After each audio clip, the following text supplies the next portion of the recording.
कभी सोचा है कि असम की उन हरी भरी पहाड़ियों में नीलाचल पर्वत पर ऐसी कौन सी शक्ति विराजमान है जहां देवी अपने सबसे आदिम, सबसे मौलिक स्वरूप में पूजी जाती हैं। आज हम माँ कामाख्या की रहस्यमयी दुनिया में झांक रहे हैं। वो देवी जिनकी पूजा अब जानते हैं योनि रूप में होती है, जो सृष्टि का मूल मानी जाती हैं। बिल्कुल, और ये स्थान ये कोई साधारण स्थान नहीं है। वहाँ की हवा में ही मतलब एक अलग तरह की ऊर्जा महसूस होती है। कामाख्या नाम ही अपने आप में कितना गहरा है ना। हाँ, सही कहा। इसका अर्थ क्या है वैसे कामाख्या? देखिए, काम यानी इच्छा, खासतौर पे सृजन की इच्छा, और आख्या मतलब उसे जानना या प्रकट करना। तो माँ कामाख्या वो शक्ति हैं जो इच्छाओं को समझती हैं और उन्हें पूरा करने की क्षमता रखती हैं। वो सृजन की मूल इच्छा शक्ति हैं। अच्छा, ये बात तो है कि यहाँ कुछ अलग है, बहुत अलग। दुनिया भर में हम देवी देवताओं की मूर्तियाँ पूजते हैं, उनके चेहरे, उनके रूप की कल्पना करते हैं, पर यहाँ योनि रूप की पूजा। इसका मतलब क्या समझा जाए? क्या ये सिर्फ सृष्टि का प्रतीक है या ऐसे भी कुछ गहरा है? देखिए, सृष्टि का प्रतीक तो ये है ही बिल्कुल, लेकिन बात उससे कहीं ज्यादा गहरी है। ये उस मूल ऊर्जा, उस आदि शक्ति का प्रवेश द्वार है जिससे सब कुछ उत्पन्न होता है, सब कुछ। तंत्र साधना में इसका विशेष महत्व है, क्योंकि तंत्र जो है ना, हाँ। वो शरीर और प्रकृति की शक्तियों को नकारता नहीं है, बल्कि उन्हें दिव्यता तक पहुंचने का मार्ग मानता है। यहाँ देवी का कोई मानवीय रूप नहीं है मुख्य गर्भगृह में, बल्कि वो शुद्ध अमूर्त ऊर्जा है जो जीवन देती है। वो योनि रूप में पत्थर से रिश्ता हुआ जल, वही देवी का स्वरूप है। अच्छा, तो ये तंत्र साधना के लिए इतना महत्वपूर्ण क्यों है? क्या सिर्फ इसलिए कि यहाँ योनि पूजा होती है या और भी कुछ है?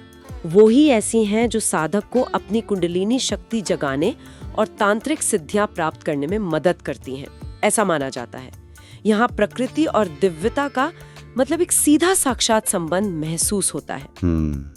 समझ रहा हूँ। ये बहुत अनूठा है। आपका स्वागत है भारत धर्म अकेडमी की पॉडकास्ट श्रृंखला में, जहां हम सनातन धर्म की दिव्य कहानियों, देवी देवताओं की महिमा और पवित्र स्थलों की आध्यात्मिक यात्रा को सरल और भावपूर्ण भाषा में आपके सामने प्रस्तुत करते हैं। तो हम बात कर रहे थे शक्तिपीठ की।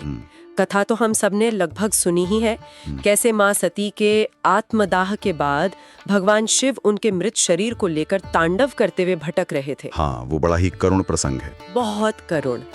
और सृष्टि को बचाने के लिए तब भगवान विष्णु ने अपने सुदर्शन चक्र से माँ सती के शरीर के हिस्से किए, और जहाँ जहाँ वो अंग गिरे वो स्थान शक्तिपीठ बन गए। और कामाख्या में योनि भाग गिरा? जी हाँ, कामाख्या में योनि भाग गिरा। तो ये कथा सिर्फ एक कहानी नहीं है, ये दिखाती है कि देवी की शक्ति भले ही वो खंडित हुई हो, पर वो हर जगह मौजूद है। और नीलाचल पर्वत पर वो अपनी सबसे प्रबल, सबसे सृजनात्मक शक्ति के रूप में स्थित है। और माँ कामाख्या को महाविद्याओं में भी गिना जाता है, सही कहा ना? बिल्कुल। ये महाविद्याएं क्या हैं? और कामाख्या का उनमें क्या स्थान है? थोड़ा इस पर रोशनी डालेंगे। जरूर। महाविद्याएं मतलब महान विद्या या कहें ज्ञान की देवियां। ये देवी के 10 उग्र और शक्तिशाली स्वरूप हैं, जो ब्रह्मांड के गूढ़ रहस्यों और परम ज्ञान का प्रतीक मानी जाती हैं। 10 रूप। हाँ, 10 महाविद्याएं। माँ कामाख्या को अक्सर षोडशी या त्रिपुर सुंदरी महाविद्या से जोड़ा जाता है, जो परम सौंदर्य, प्रेम और सृष्टि की शक्ति का प्रतिनिधित्व करती हैं। लेकिन कुछ परंपराओं में उन्हें योनि रूप में सभी महाविद्याओं का आधार भी माना जाता है। वो आदि शक्ति हैं जिनसे बाकी सब रूप निकले हैं, ऐसा भी कहा जाता है। वाह, मतलब वो स्रोत हैं एक तरह से। हाँ, कह सकते हैं। वो मूल सृजनात्मक ऊर्जा है। कितना गहरा दर्शन है इसके पीछे। अच्छा, अब जरा मंदिर की बात करते हैं। नीलाचल पर्वत पर ये मंदिर परिसर कैसा है? क्या खास है इसकी बनावट में? मंदिर परिसर काफी बड़ा है, फैला हुआ है। मुख्य मंदिर जो है वो एक गुफा में स्थित है। आपको सीढ़ियों से नीचे उतरकर जाना होता है। अच्छा, गुफा में? हाँ, और वहीं गर्भगृह में योनि रूप में देवी एक प्राकृतिक पत्थर की शिला के रूप में विराजमान है, और उससे लगातार पानी का एक सोता, एक झरना बहता रहता है। ये जल ही मुख्य प्रसाद माना जाता है। अद्भुत। और मंदिर का जो शिखर है बाहर से, वो मधुमक्खी के छत्ते जैसा है। ये असम की जो पारंपरिक मंदिर वास्तुकला है, उसका एक बहुत सुंदर नमूना है। और आसपास सिर्फ कामाख्या मंदिर ही नहीं है। और भी मंदिर हैं। जी, 10 महाविद्याओं के और भगवान भैरव के अन्य देवी देवताओं के भी छोटे छोटे मंदिर हैं पूरे पहाड़ पर, जो इस जगह की शक्ति को और भी बढ़ाते हैं। पूरा नीलाचल पर्वत ही एक तरह से सिद्ध क्षेत्र है। समझ गया। और यहाँ का अंबुबाची मेला, वो तो बहुत ही प्रसिद्ध है। मैंने पढ़ा है कि उस समय देवी रजस्वला होती हैं। ये मान्यता थोड़ी अनोखी सी लगती है आजकल के समय में। अनोखी जरूर है, पर ये सनातन धर्म की गहरी समझ को दर्शाती है। हाँ, ये मान्यता बिल्कुल है कि साल में एक बार मॉनसून के समय आषाढ़ महीने में देवी 3 दिनों के लिए रजस्वला होती हैं। 3 दिनों के लिए? हाँ, उन 3 दिनों मंदिर के कपाट पूरी तरह बंद रहते हैं। कोई पूजा अर्चना नहीं होती, कोई दर्शन नहीं होते। ये समय देवी की सृजनात्मक शक्ति के विश्राम का, उनके एकांत का समय माना जाता है। अच्छा, विश्राम का समय। जी, और फिर चौथे दिन जब मंदिर दोबारा खुलता है तो भक्तों को प्रसाद के रूप में एक छोटा सा लाल कपड़े का टुकड़ा दिया जाता है, जिसे अंबुबाची वस्त्र या रक्त वस्त्र कहते हैं।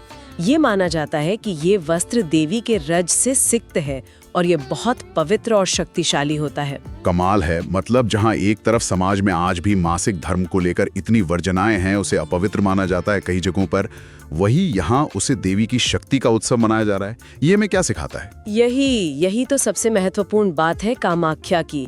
ये हमें सिखाता है कि जीवन के हर पहलू में दिव्यता है। स्त्री की सृजन शक्ति, उसका शरीर, उसकी प्राकृतिक प्रक्रियाएं, ये सब पवित्र हैं, सम्मान के योग्य हैं। बिल्कुल। ये तंत्र का मूल दर्शन भी है, यथा पिंडे तथा ब्रह्मांडे। जो ब्रह्मांड में है वही शरीर में है। योनि पूजा और अंबुबाची मेला ये स्त्री शक्ति का, प्रकृति की उर्वरता का और जीवन चक्र का उत्सव है। ये हमें अपने शरीर और प्रकृति के साथ दोबारा जुड़ने को प्रेरित करता है। ये तो बहुत ही सशक्त संदेश है ना? माँ कामाख्या से जुड़ा कोई खास मंत्र या जाप भी है जिसका भक्तजन प्रयोग करते हैं? हाँ, एक बहुत प्रसिद्ध और शक्तिशाली बीज मंत्र है। क्लीं क्लीं कामाख्या क्लीं क्लीं नमः। क्लीं क्लीं कामाख्या क्लीं क्लीं नमः। जी, बीज मंत्र आप जानते ही होंगे। वो छोटे ध्वनि रूप होते हैं जिनमें देवता की पूरी ऊर्जा समाई हुई मानी जाती है। क्लीं बीज मंत्र विशेष रूप से इच्छा पूर्ति, आकर्षण और वशीकरण शक्ति से जुड़ा है। माँ कामाख्या इच्छाओं की देवी भी हैं, लेकिन हाँ, किसी भी मंत्र साधना को हमेशा सही विधि और किसी योग्य गुरु के मार्गदर्शन में ही करना चाहिए, बिना समझे या गलत तरीके से नहीं। ये बहुत जरूरी बात कही आपने। तो अगर हम संक्षिप्त में कहें तो माँ कामाख्या सिर्फ एक देवी या एक मंदिर नहीं है।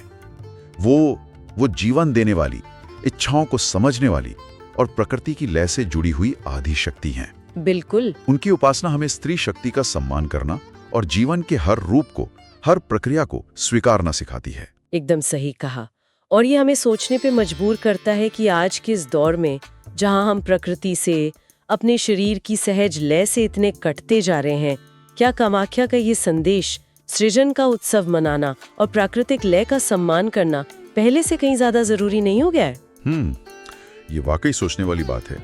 क्या हम अपने जीवन में अपने आसपास उस सृजनात्मक ऊर्जा को पहचान पा रहे हैं, उसे सम्मान दे पा रहे हैं या उसे दबा रहे हैं? यही सवाल शायद माँ कामाख्या हम सबसे खुद से पूछने के लिए प्रेरित करती हैं। वो सिर्फ बाहर किसी मंदिर में नहीं, वो शक्ति हमारे भीतर भी है। बहुत खूब।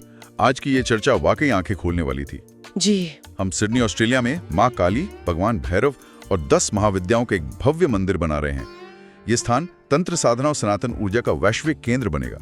यदि आप इस दिव्य कार्य से जुड़ना चाहते हैं या सहयोग करना चाहते हैं तो हमसे संपर्क करें।